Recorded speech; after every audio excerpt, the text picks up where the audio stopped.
Hey, what up, everybody? This is Stevie Breach coming to you with the November 17th edition of Monday Night Raw. Got home from work and was starting to check this show out. Honestly, it started out and it's very monotonous, sort of, I don't know, Triple H and Stephanie, the Authority, coming down and delivering the long, drawn-out promo. I think, honestly, that I've gotten to the point where I know that this promo is coming. You basically know that Monday Night Raw is never going to start off with a match. It's always going to start out with some sort of a long segment of just talking, and you always hope that something from that talking is going to end up being some sort of a big match or something that really matters in the long scheme of life to the WWE, but honestly, it never really does. You know, Triple H and Stephanie. They had Luke Harper inside of the ring, so that was the first time that we got to see Luke Harper. I guess was actually a part of the Authority. He's not just sort of going to be a Bray Wyatt follower on the side, sort of letting Bray run a singles feud, and then reuniting the group for the long run. They are really putting Luke Harper into the Authority. It's pretty surprising to me that they didn't really change any of his attire. They're just keeping Luke Harper as Luke Harper. He's just sort of this whacked out psycho dude that hangs out with the Authority, which is a little bit weird because when Seth Rollins made his jump from the Shield to joining the Authority or Evolution, whatever you wanted to say it was at that time, basically he kept the Shield attire for a week or maybe even 2 weeks because I think that, basically it was a last-minute decision to put him into this group and basically have him be the guy who made the turn, that they hadn't really started working on outside outfits. And then once they finally did it, they basically gave the guy a complete makeover from, coming out in the SWAT team attire. Now he's coming down and he's wrestling inside of the, sort of like, I guess you can say Batman suit is the one thing that a lot of people call it. Out there on the internet, but I guess keeping him the way he is what they want to do for at the point.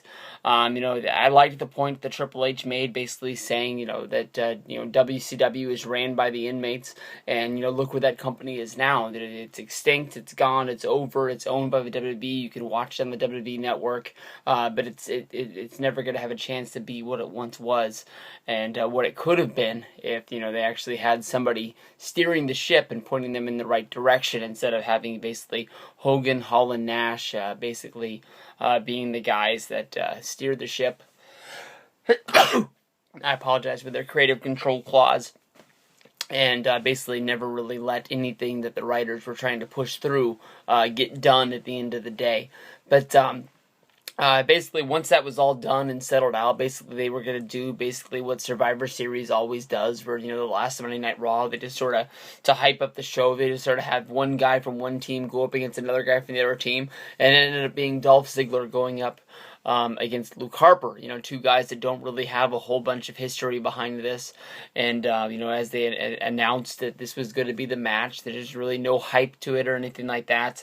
It just seemed like it was going to be one of those non-title matches. Maybe you can see Luke Harper get a win over Dolph Ziggler, and it's a big surprise, and maybe we start taking Luke Harper a little bit more serious, because I'm sure there's a lot of people out there who don't really see why the hell he would get a shot on Team Authority when he just was sort of a lackey in the background of a group that has a nice clothesline and maybe a good big boot, but if he was never able to win the tag team championships in that weak tag team division they got, what are they really going to do with him as a singles guy, getting him up the ranks? But, as they were announcing the match, Lillian Garcia, out of the middle of nowhere, announced that this was an Intercontinental Championship match, a fact that, could tell Dolph Ziggler was not aware of that was going to be, and at that point, Joey Mercury and Jamie Noble jumped in the ring along with Seth Rollins and put the beat down on top of Ziggler, with Seth Rollins nailing Ziggler with the briefcase, where it didn't knock him out to the point where he was out cold. Basically, there was a fight inside of the ring, but basically,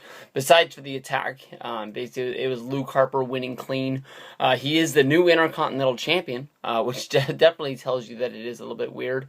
I would be very surprised if they don't do some sort of a corporate makeover on Luke Harper. It just doesn't really make sense to me how you get all these clean-cut dudes. Like Kane is a part of the group, and he's corporate Kane. He wears slacks, he wears the wife beater. If he's not in the ring, he's wearing like a suit jacket, and he's the chief of operations, or whatever the heck they call him. chief of public relations. I'm not sure what he is. But if Kane has to do it, why wouldn't Luke Harper do it? Sort of pointing them in a different direction of getting down. But this was the first big loss for Ziggler and Team Cena. Ziggler had a good Intercontinental Championship run. I think honestly it's still a belt that nobody really cares about. But I don't really even know if this belt ever really going to matter again. I mean, it was the only title that's been on television. That's been used. The United States Championship, had a big switch between Rusev and Sheamus a few weeks ago. But I don't know. Changing the belt on Monday Night Raw in a match that wasn't even announced doesn't really sound like it gives it a whole bunch of credibility in my mind. But I'm sure Ziggler will get the belt back before long. I don't really... You know who I think of when I think of Luke Harper as being the Intercontinental Champion? Is during the invasion angle, it was they put the Intercontinental Championship on Albert. Prince Albert, the dude that was an X Factor. I loved X Factor. Just Incredible, X-Pac. I wasn't the biggest Albert fan, but I think he beat Kane for the Intercontinental Championship. Was a little bit weird. Rikishi as an Intercontinental Champion was another guy that was a little bit weird having that championship. That to me has always been a belt that was a big stepping stone. I still go back and I think about Bret Hart, Mr. Perfect, those guys that, they were here and then they got the belt and it took them higher up on the card. And I think Ziggler's been World Heavyweight Champion twice, if you count that SmackDown one where Vicky gave him the belt over Edge and he held it for 5 minutes and he left. Once on his own, if you count the time. When he cashed in on Alberto Del Rio after WrestleMania 29. But I think everybody wants to see him climb that mountain again, and we're going to have to see how it gets done. But then again, when you have only one World Heavyweight Champion, and that's Brock Lesnar, and he hasn't been on the show in months, it's hard to climb to the top of the mountain when there's nobody really up there. But that's my own deal. I think that is going to end sooner than later. I wouldn't be surprised if they bring him in for the December change, or maybe even January. So it's coming up soon that Brock's going to lose that belt. So we'll see what happens there. But I'll keep watching Raw. Just really big surprising in the second segment of the night was Harper winning the Intercontinental Championship from Dolph Ziggler.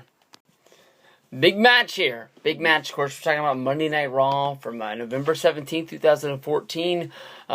Breezing through this one. Bray Wyatt and Dean Ambrose. Probably going into the pay-per-view, that feud's just not going to be doing anything for me. But we got a big match. Big match after that, sort of almost put me to sleep sort of a deal. Ryback versus Cesaro. Easily a match that easily could have, taken up any time on any sort of pay-per-view as a big match.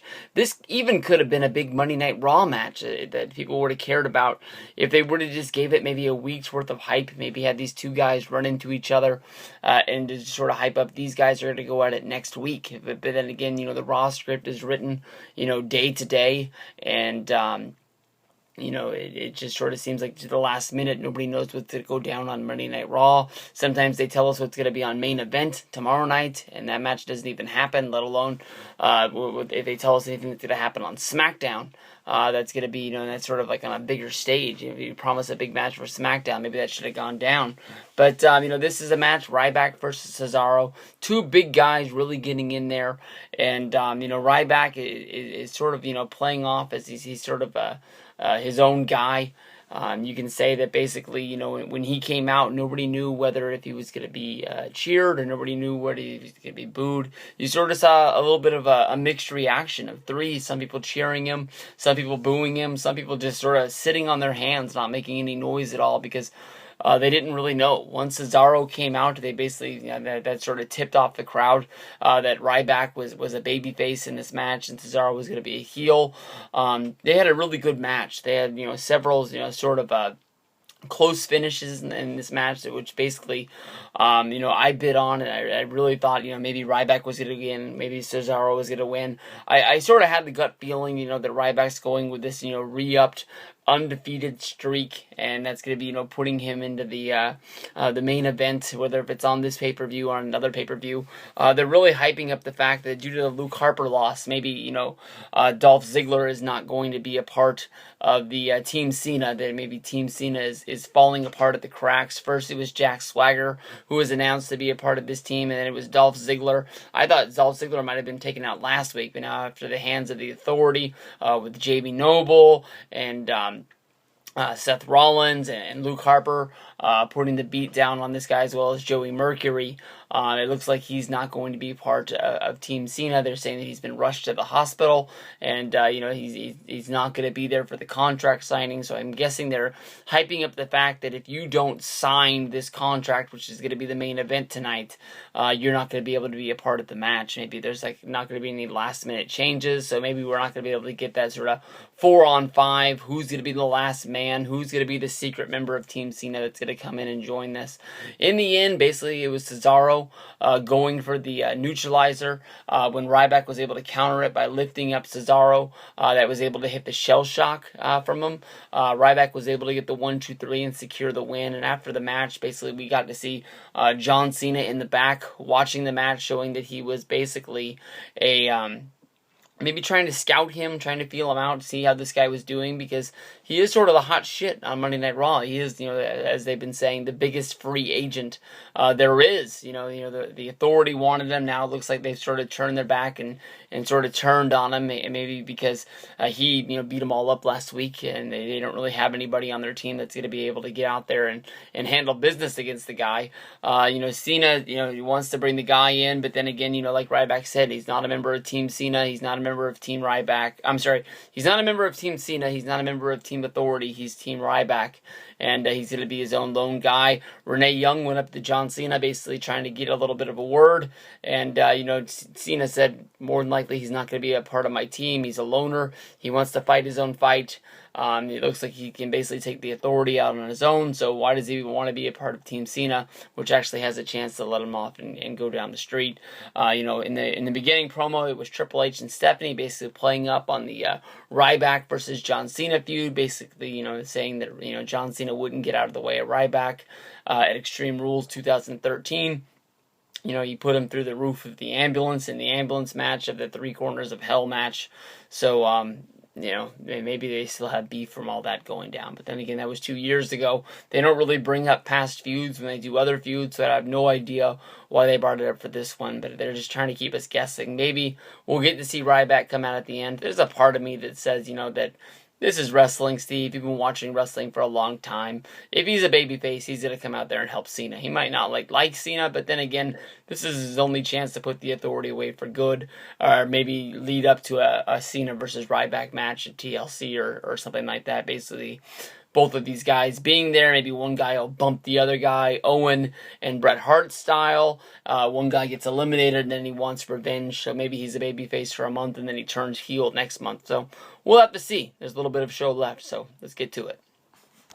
Weird point of the night, was Big Show coming out during this edition of Monday Night Raw, and as Big Show came down to the ring, it looked like he was going to be having his own little match. Maybe they were bringing out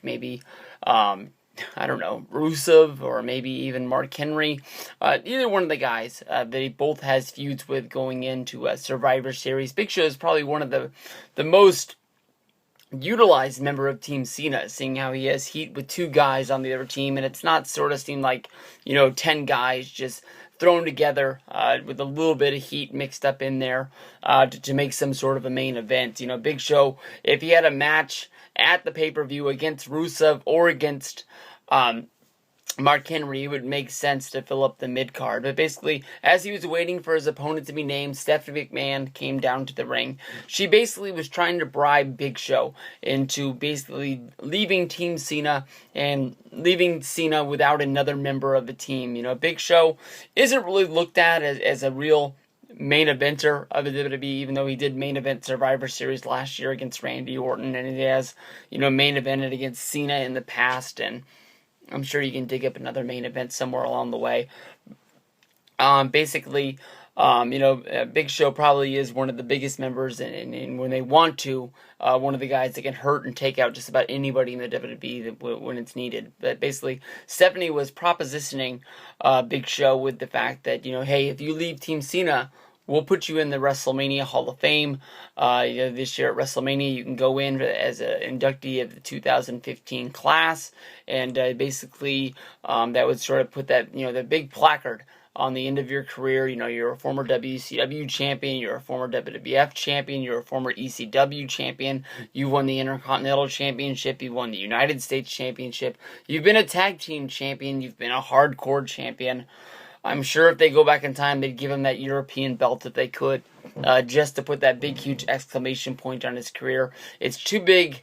He got into some trouble. I remember at one point, I can't remember what year it was, he was supposed to win the King of the Ring one year, and somehow, I can't remember what it was, something got him some heat, and basically that was taken away from him. I think that was the year that Badass Billy Gunn ended up winning it. It was supposed to be Big Show, but something came up. I don't know, if you go back into the Observers, I'm sure you can find something like that basically showed that it was supposed to go down. Maybe Big Show could be the Edge, the won it all, done it all champion, I guess you can say. But as this was going down, Big Show started, negotiating with Stephanie McMahon with the microphone away from his mouth, sort of leaving it at a very awkward proposition of basically Big Show was actually thinking about Stephanie McMahon's offer about going into the Hall of Fame. Sheamus came down to try and talk some sense into Big Show, and basically, Sheamus being there sort of snapped Big Show out of it, and he sort of was coming to it, and Stephanie noticed this, so Stephanie basically said, you need to get out of this situation, or we're going to deport you back to Ireland. And he would not be a part of the WWE anymore. Basically, Stephanie came to an idea of basically, instead of this, let's see if both guys will take each other out. So she named a match of Sheamus versus the Big Show, and to add a little bit more of a stipulation to it, she said, you know what? Whoever wins this match is going to get a chance at a WWE title shot in the future, basically saying that, go out there and beat the hell out of each other, because there is something at the end of this rainbow. We're not just trying to take you guys out. We're trying to give you guys an opportunity to get to that big main event spot that you guys both want to be at. So these guys went into the match. They were, giving it their all, and then out of the middle of nowhere, to end it all, Rusev and Mark Henry come out to interfere in this match. So it's sort of like, oh, there was no WWE Championship shot on the line. She was just trying to find any way she could to weaken them up.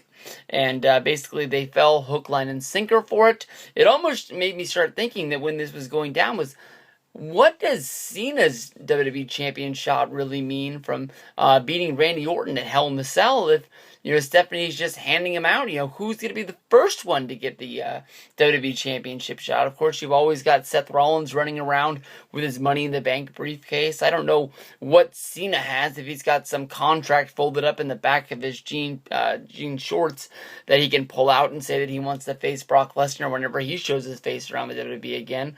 But basically, Rusev and Mark Henry went to task on these guys.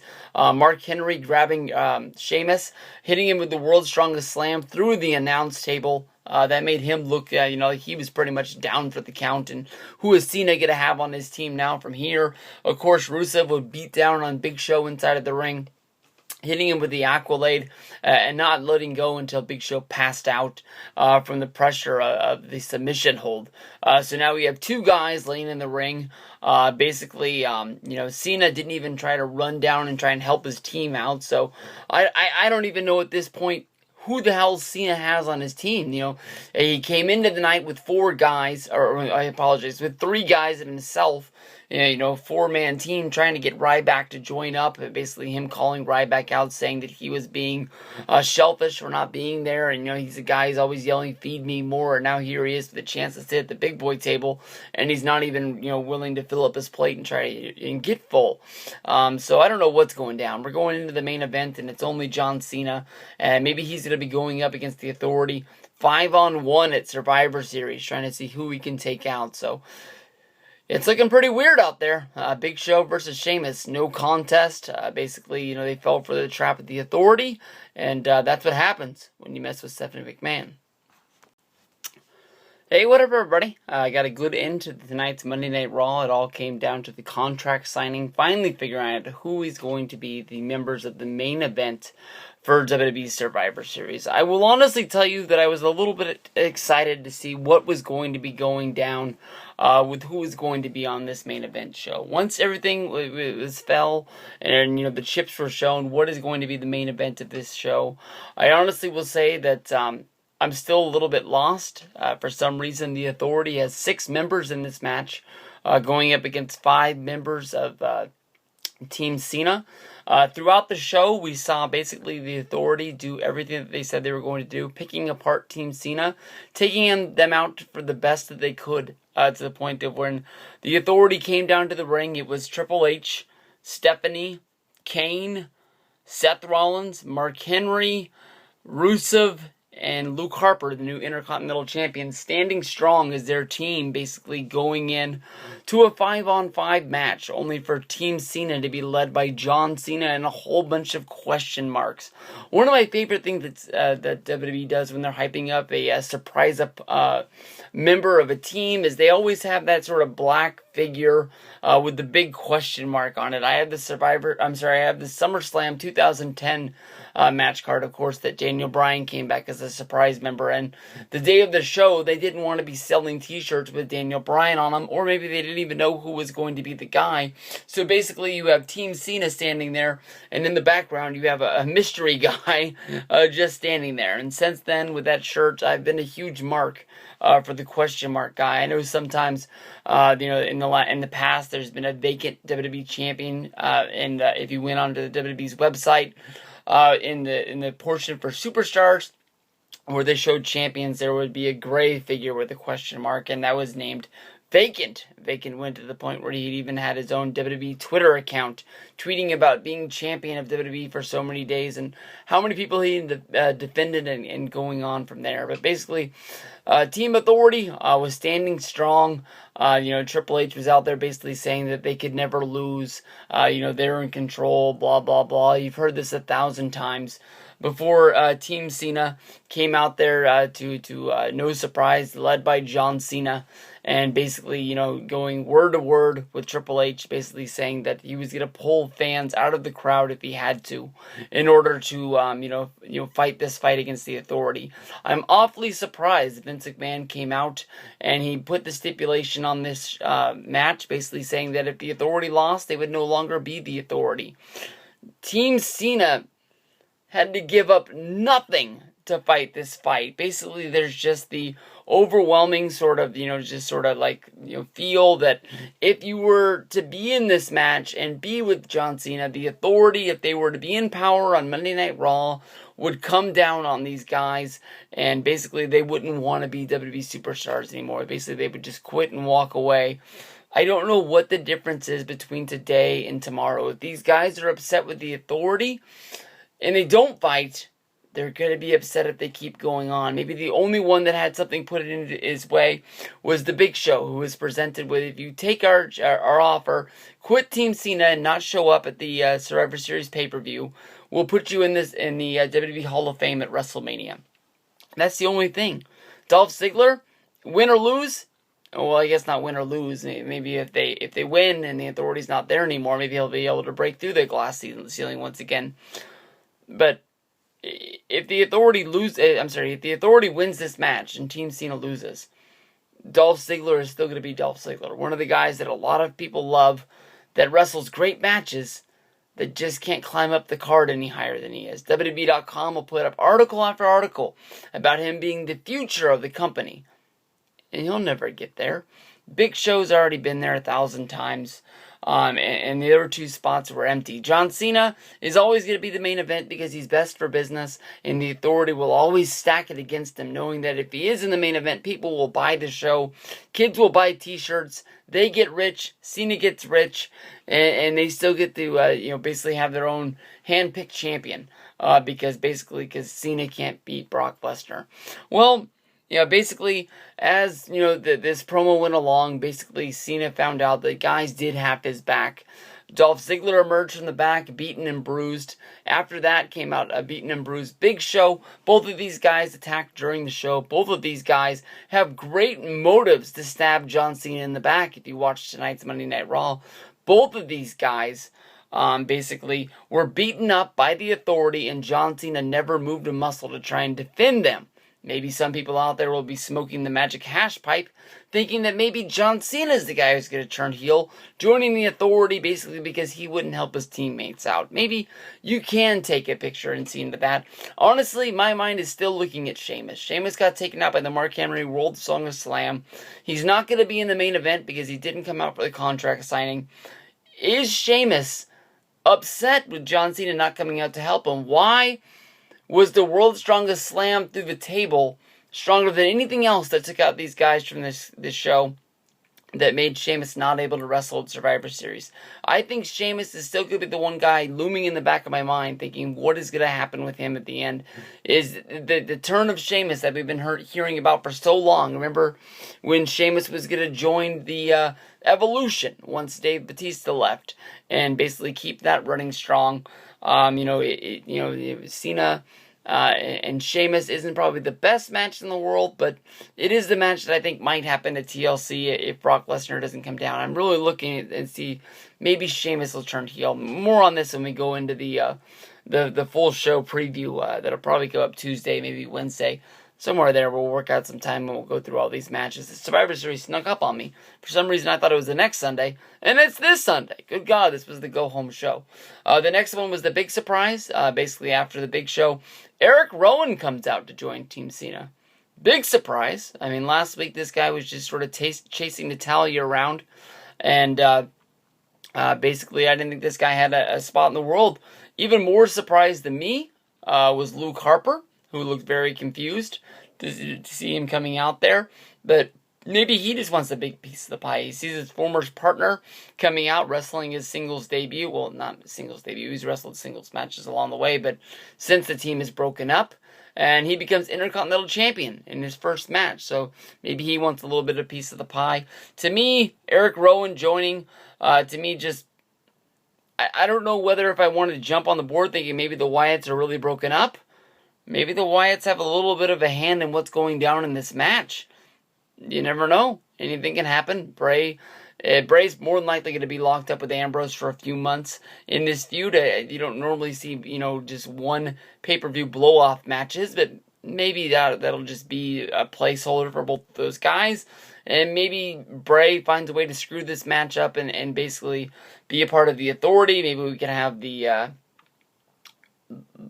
Wyatt Authority. I can't think of their name, but the Corporate Ministry was a pretty damn good team, and I don't think anybody thought that Vince McMahon and Undertaker would join up as the Corporate Ministry back in the day. Maybe something will go down.